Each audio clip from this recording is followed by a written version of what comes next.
So guys hello and welcome to this lecture. तो अपन ने लास्ट लेक्चर तक क्या देखा था? अपन ने देखा था कि इस सॉलिड क्यूब का अपन को मोमेंट ऑफ इनर्शिया निकालना है about axis O which is I naught. इतना अपन निकाल चुके हैं। तो इसको अपन ने तीन मेथड से देखा था। स्क्वैशिंग हुआ, अपना परपेंडिकुलर एक्सिस थ्योरम जो थी उससे भी देख चुके हैं पहले, इंटीग्रेशन से अपन देख चुके हैं इसको, एंड स्केलिंग से भी देख चुके हैं। तो अपन एक्सिस ओ के about moment of inertia multiple method से कैलकुलेट कर चुके हैं। अब बात करते हैं स्लांटेड एक्सिस के अबाउट। ये जो स्लांटेड एक्सिस है ये कोई भी एक्सिस हो सकती है, right? But only one condition is given to us that this axis must pass through the centre of mass of the cube, right? तो एनी जनरल एक्सिस के अबाउट अपन को मोमेंट ऑफ इनर्शिया कैलकुलेट करना है इस cube का। तो इसकी जो वॉल्यूम मास डेंसिटी उसको आप रो अज्यूम कर सकते हैं। अब बात करते हैं अपन मोमेंट ऑफ इनर्शिया कैसे कैलकुलेट करेंगे। तो अपना जो जनरल तरीका होता है that is equal to integral of dm into r perpendicular का square, right? This is the moment of inertia. अब डीएम की वैल्यू तो अपन निकाल लेंगे। इसकी रो जो है वो मास डेंसिटी है, ठीक है? वॉल्यूम डेंसिटी, मास डेंसिटी आप ले सकते हो कुछ भी। तो DM is not an issue. बात करते हैं आर परपेंडिकुलर की। तो मैंने कोई सा भी पॉइंट कंसिडर किया जो कि क्यूब के अंदर ही लाया करता है या क्यूब की सरफेस पे लाया करता है। ये जो पॉइंट इसके कोऑर्डिनेट्स क्या है, x comma y comma z. इस पॉइंट का इस स्लांटेड एक्सिस से परपेंडिकुलर डिस्टेंस कितना होगा। तो वो परपेंडिकुलर डिस्टेंस अपन पहले भी देख चुके हैं कैसे कैलकुलेट करते हैं। तो अपन कैसे कैलकुलेट करते थे ये डिस्टेंस? तो आर स्क्वायर जो होगा that is going to be mod r square, right? This is r perpendicular, this is equal to mod r square minus r vector dot d cap का square, because this is the component. और अपन ने Pythagoras theorem लगाई थी, आपको याद हो तो। आर वेक्टर की बात करते हैं तो अपन ने जो जनरल पॉइंट लिया है उसका जो पोजीशन वेक्टर होगा that is going to be x i cap plus y j cap plus z k cap. बात करते हैं डी कैप की। तो डी कैप क्या है? D cap is a unit vector along the axis about which we need to calculate the moment of inertia. Red वाली जो axis है इस डायरेक्शन में यूनिट वेक्टर क्या है? D cap. तो इस बार कुछ गिवन नहीं है तो अपन एक काम करते हैं, डी कैप को लेते हैं a i cap plus b j cap plus c k cap. इसको बोलो इक्वेशन नंबर 1। ये है unit vector in the direction of the axis जिसके about moment of inertia calculate करना है। और ये फॉर्मूला मैं आपको इसका प्रूफ दे चुका हूं कि how r perpendicular square is equal to mod r square minus r vector dot d cap का स्क्वायर। इसका प्रूफ मैं आपको दे चुका हूं।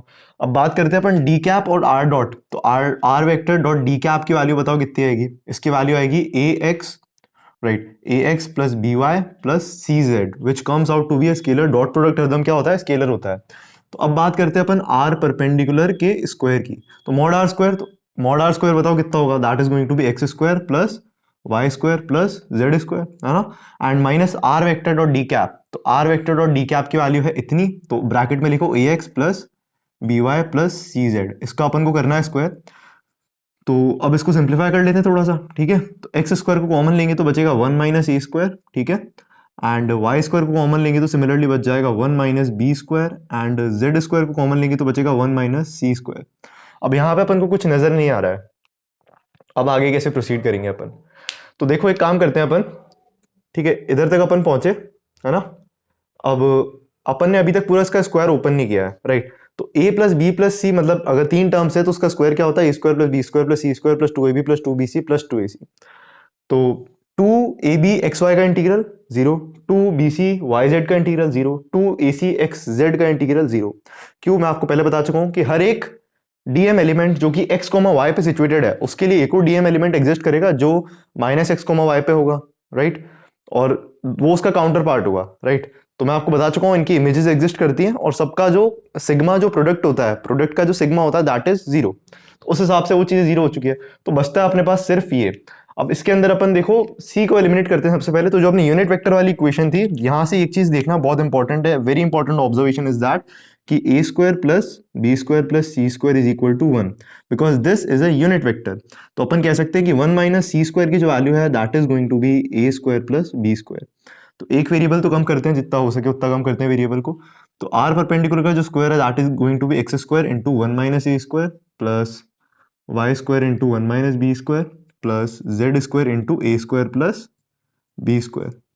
अब डीएम लगा के इंटीग्रेट करते हैं तो अपन को एनी जनरल एक्सिस के अबाउट मोमेंट ऑफ इनर्शिया मिल जाएगा जो कि सेंटर ऑफ मास से पास करती है। So let's call this to be slanted axis, right? तो अब देखो, अब एक काम करते हैं अपन, चलो पहले मैं इंटीग्रल लिख देता हूँ। X square into 1 minus A square plus y square into 1 minus B square plus z square into a square plus B square और डीएम। इसका अपन कर रहे हैं integral over the entire surface और the entire volume of the cube. Volume के लिए integrate करना पड़ेगा तो यहाँ पे लिखेंगे over the entire volume of the cube. अब देखो अपन कैसे सिंप्लीफाई करेंगे प्रॉब्लम्स को। तो यहाँ पे लिखा है 1 माइनस ए स्क्वायर, तो इसको मैं लिख देता हूँ 1 माइनस ए स्क्वायर और एक नंबर में ऐड कर देता हूँ इसमें, that is minus B square.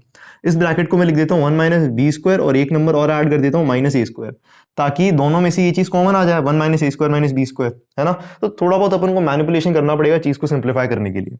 तो जो चीज अपन ने सब्ट्रैक्ट की है वही चीज अपने को ऐड भी करनी पड़ेगी। तो अपन ने यहाँ पे क्या सब्ट्रैक्ट किया था, एक्स स्क्वायर बी स्क्वायर, तो क्या अपने को ऐड करना पड़ेगा, x square b square, right. So x square b square अपन ने ऐड किया, और a square y square subtract किया था, तो a square y square add करना पड़ेगा। This number is already there, so we can say that integral over the entire volume which is the moment of inertia about the slanted axis. तो इन दोनों में से 1 माइनस ए square minus B square को आप ले लीजिए कॉमन, तो आपके पास बचना चाहिए x square plus y square dm का integral, right. So x square plus y square into dm, इसका integral. A and b are constant, no a और बी कॉन्स्टेंट नहीं है, क्योंकि हर जनरल एक्सिस के लिए वो वेरी कर रहे हैं। अपनी जनरल एक्सिस भी तो फिक्स नहीं है, ये एक्सिस किसी भी डायरेक्शन में हो सकती है। एक ही कंडीशन गिवन है कि एक्सिस सेंटर ऑफ मास से पास कर रही है।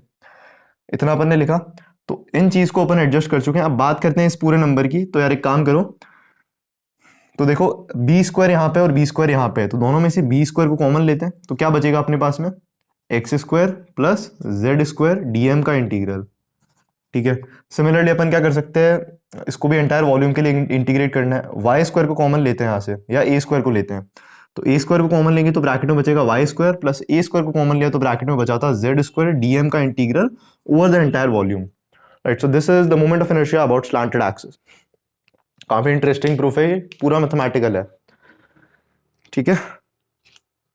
तो अब क्या करें अपन, राइट। अब बहुत ही इंपॉर्टेंट सा और कॉमन सा ऑब्जर्वेशन क्या है कि अपन को मोमेंट ऑफ इनर्शिया कौन से एक्सिस के अबाउट पता है, that is the axis which is perpendicular to the face of cube and passing through the centre of mass which is axis O, जिसके अबाउट मोमेंट ऑफ इनर्शिया अपन 3-4 तरीकों से prove कर चुके हैं, 3-4 बार, दैट इज आई नॉट या I ओ आप बोल सकते हैं उसको। तो एक्स वाई जेड कोई सा भी अपना पॉइंट है, तो अब आप मुझे बताओ कि इस पॉइंट का जेड एक्सिस से परपेंडिकुलर डिस्टेंस कितना होगा। तो जेड एक्सिस पे मैंने कोई भी पॉइंट अज्यूम किया है, तो उसके जो कोऑर्डिनेट्स होंगे that is going to be 0,0,0। Z axis पे केवल और केवल जेड कोऑर्डिनेट वेरी करता है, एक्स और वाई कोऑर्डिनेट 0 होते हैं।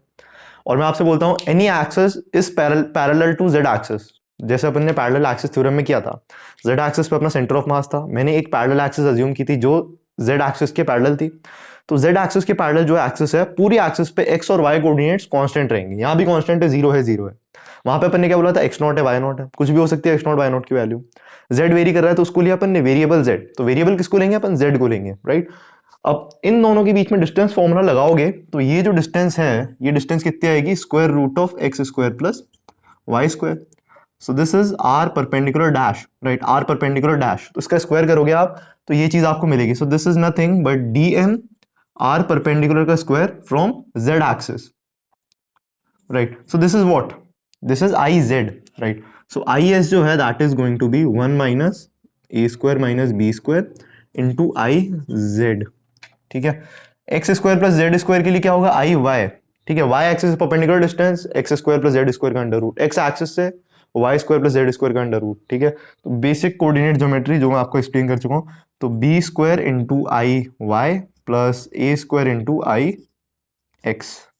सो this is the final expression we are getting so far.